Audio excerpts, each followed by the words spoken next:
टिड्डियों के इस आतंक पर और ज्यादा बातचीत करते हैं, समझते हैं। हमारे साथ महाराज गंगा सिंह यूनिवर्सिटी बीकानेर के डिपार्टमेंट ऑफ एनवायरमेंट साइंस के हेड प्रोफेसर अनिल कुमार चंगानी जी जुड़ गए हैं। चंगानी जी, स्वागत है आपका किसान बुलेटिन में।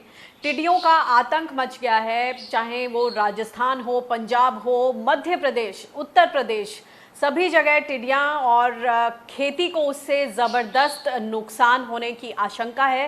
कहा जा रहा है कि 1993 के बाद ये इतना बड़ा हमला हुआ है। फूड एंड एग्रीकल्चर ऑर्गेनाइजेशन लगातार चेतावनी दे रहा था। कोरोना के बीच इस पर आपको क्या लगता है कि कहीं ध्यान देने में चूक हुई, कहीं कोई लापरवाही बरती गई, क्या कहेंगे आप? ये बहुत बड़ा लोकस का या टिड्डी दल का फ्लॉक आया इस बार, और इसकी जो सबसे बड़ी वजह है कि इस बार का जो ये लॉकडाउन था, जो कोरोना एपिडेमिक्स की वजह से जो लॉकडाउन किया गया है, इस लॉकडाउन के चलते ये हुआ है कि एनवायरनमेंट और नेचर को काफ़ी रिलीफ मिला है। और जो सूदिंग एनवायरमेंटल कंडीशन है, अगर आप देखें तो जो टेम्परेचर भी है इस बार, जो रूटीन में मई के आखिर तक 48-50 डिग्री तक चला जाता है थार डेजर्ट में, वो इस बार 35 प्लस नहीं गया है। इट इज़ अराउंड 42 और 43 डिग्री सेल्सियस। ये अपने आप में लोकस की बहुत कंड्यूसिव और एटमॉस्फेयर बना रही है, उसके लिए हैबिटेट क्रिएट कर रही है। और इसके चलते इस बार जो इसकी तादाद है वो बहुत ज़्यादा आई है। रूटीन में जो थार डेजर्ट के डिस्ट्रिक्ट से वहीं तक नजर आता है, वही लोकस आज एमपी के, यूपी के कई सारे हिस्सों तक पहुंच चुका है। दूसरा, इसमें ऐसा हो गया कि लोकस की जो तादाद है, चूंकि अभी लॉकडाउन के चलते सारा का सारा स्टाफ लॉकडाउन में बैठा हुआ है, सभी जगह क्वारंटाइन सेंटर बने हुए हैं, रेड जोन में जो स्टाफ काम कर रहा है, जोधपुर जैसे रेड जोन में जहाँ पे कि लोकस कंट्रोल बोर्ड का मेन ऑफिस है। इस वजह से लोग बाग अभी अपना जो लोकस कंट्रोल का जो प्रोग्राम है उसको अच्छे से लॉन्च नहीं कर पा रहे हैं, तो ये भी एक अपने आप में वजह है। हाँ, लेकिन सरकार अपने स्तर पे इसको जितना जल्दी कोऑर्डिनेट कर लेगी, उतनी जल्दी हम इस लोकस से निजात पा पाएंगे। जी, तो ये तब है जब लगातार जो संबंधित विभाग हैं हम उनसे बातचीत कर रहे हैं, वो कह रहे हैं कि मुस्तैदी से इस पर काम कर रहे हैं, लेकिन ज़मीन पर किसानों की शिकायतें बढ़ती जा रही हैं। आपने किसानों को सुना। कम से कम ये अच्छा है कि राजस्थान में अभी बड़े पैमाने पर फसलें नहीं खड़ी हुई हैं। आपको क्या लगता है कि इसीलिए नुकसान कम है? और अब तो मॉनसून आने वाला है, फिर से नमी होगी, तो क्या टिड्डियों की संख्या और बढ़ेगी? और अगर बढ़ेगी तो किस तरह के नुकसान का आकलन?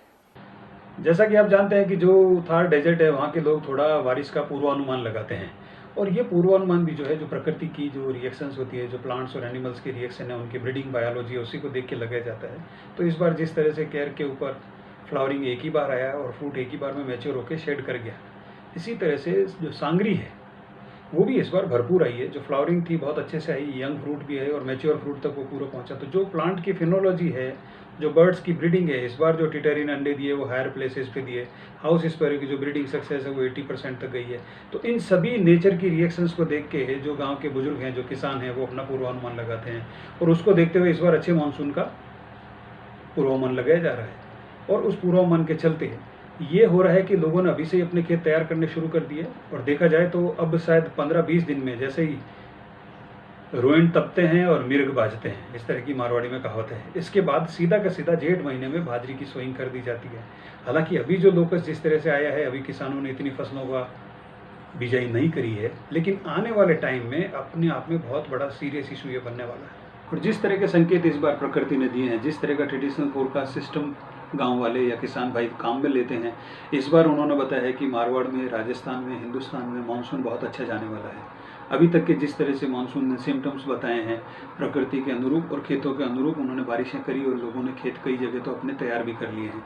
इसलिए ये बहुत ज़रूरी है। अच्छे मानसून में जब तापमान बढ़ेगा नहीं, टाइम से बारिशें मिलती रहेगी, मॉइस्चर बढ़ता रहेगा, ह्यूमिडिटी बढ़ती रहेगी, इसके चलते टिड्डी का तादाद भी बढ़ेगा। इसलिए जो ब्रीडिंग पॉपुलेशन है उसको अभी समय रहते ही टारगेट कर लिया जाए।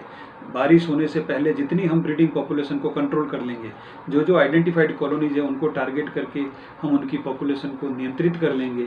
टिड्डी का जितना नियंत्रण बारिश से पहले हो जाएगा वो हम कर पाएंगे, वरना बारिश के बाद इस टिड्डी की तादाद बहुत ज़्यादा बढ़ने वाली है।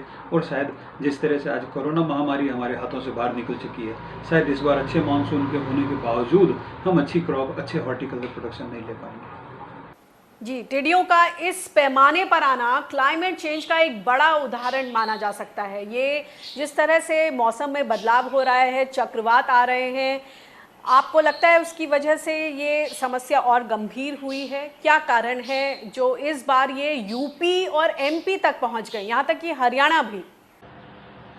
अभी जो टिड्डियों की ज़्यादातर आबादी है उसमें यंग ज़्यादा है, और पिछली बार जब फ्लॉक आया था तो उसको हम पूरी तरीके से इरेडिकेट नहीं कर पाए थे। ये हमारे टिड्डी नियंत्रक दल के लोगों ने भी बताया और हम लोगों ने फील्ड में भी देखा।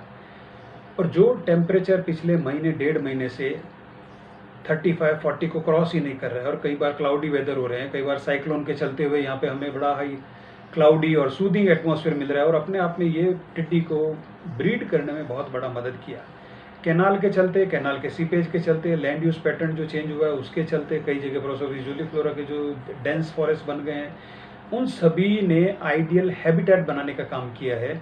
और एक तरह से टिड्डी जो कभी भी इतिहास में इस तादाद में राजस्थान में ब्रीड नहीं किया है। रूटीन में जब ये ईरान इराक से चलता है, बलूचिस्तान आता है, पाकिस्तान से होते हुए थार डेजर्ट में एंट्री करता है, लेकिन इस बार जो पिछला लॉट यहाँ पे आया था उसमें से जो बचे हुए पॉकेट पॉपुलेशन थे वो अपने आप में ब्रीड कर गए, और आज वो तादाद इतनी हो गई है यंगस्टर की कि वो आपके बड़े बड़े शहरों में अजमेर, जयपुर, आगरा इसके आसपास नजर आ रहे हैं।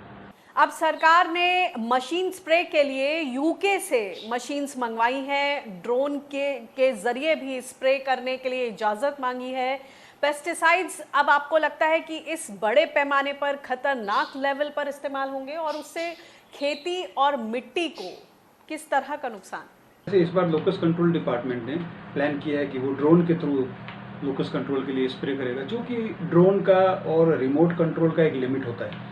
लेकिन अगर स्पेसिफाई नीचे से ग्राउंड रियलिटी हमने आइडेंटिफाई नहीं की हुई होगी तो उससे हम टारगेट पे अटैक नहीं कर पाएंगे और टाइगर को कंट्रोल नहीं कर पाएंगे। इसलिए जो सबसे इम्पॉर्टेंट चीज़ है, whether you are doing with drone, whether you are doing with manual spray, सबसे ज़्यादा ज़रूरी है कि हमें ग्राउंड सर्वे करते हुए जो ब्रीडिंग कॉलोनी है उनको आइडेंटिफाई करना है। उसके बाद आप अच्छे से, चाहे ड्रोन के थ्रू करें चाहे आप मैनुअल स्प्रे करें, आप बहुत अच्छे से उस पॉपुलेशन को कंट्रोल कर पाएंगे और टारगेट कर पाएंगे। That will be more useful. और लोकस कंट्रोल के लिए जो पेस्टिसाइड हम यूज़ करते हैं, जो स्प्रे हम करते हैं, अगर उसको local forest department, agriculture department के साथ अगर कोऑर्डिनेट करते हुए डालेंगे तो उसका नतीजा ये होगा कि जो यूजफुल स्पीसीज है, जो शेड्यूल 1 स्पीसीज है, जैसे गोडाउन है, कई सारे रेप्टर्स हैं, कई सारी शेड्यूल 1 की स्पीसीज है जो इस इलाके में पाई जाती है थार डेजर्ट में, उनको हम बचाते हुए लोकस की जो पॉपुलेशन है उसको टारगेट करते हुए स्प्रे कर पाएंगे। तो इस पेस्टिसाइड के इम्पैक्ट को मिनिमम करने के लिए ग्राउंड लेवल पे एग्रीकल्चर डिपार्टमेंट, फॉरेस्ट डिपार्टमेंट और रेवेन्यू डिपार्टमेंट के साथ कोऑर्डिनेट करते हुए स्प्रे करना बहुत जरूरी है। जी शुक्रिया इस जानकारी के लिए। तो जिस तरह से FAO की भी एक चेतावनी आई हुई है कि जून और जुलाई के बीच एक बड़ा अटैक होना है, तो हमें हर तरफ सतर्कता बरतनी होगी। खेती के लिहाज से ये बहुत अहम होगा, देखना होगा कि सरकार कितनी मुस्तैदी से इस पर काम करती है। बहुत बहुत शुक्रिया हमसे बातचीत करने के लिए।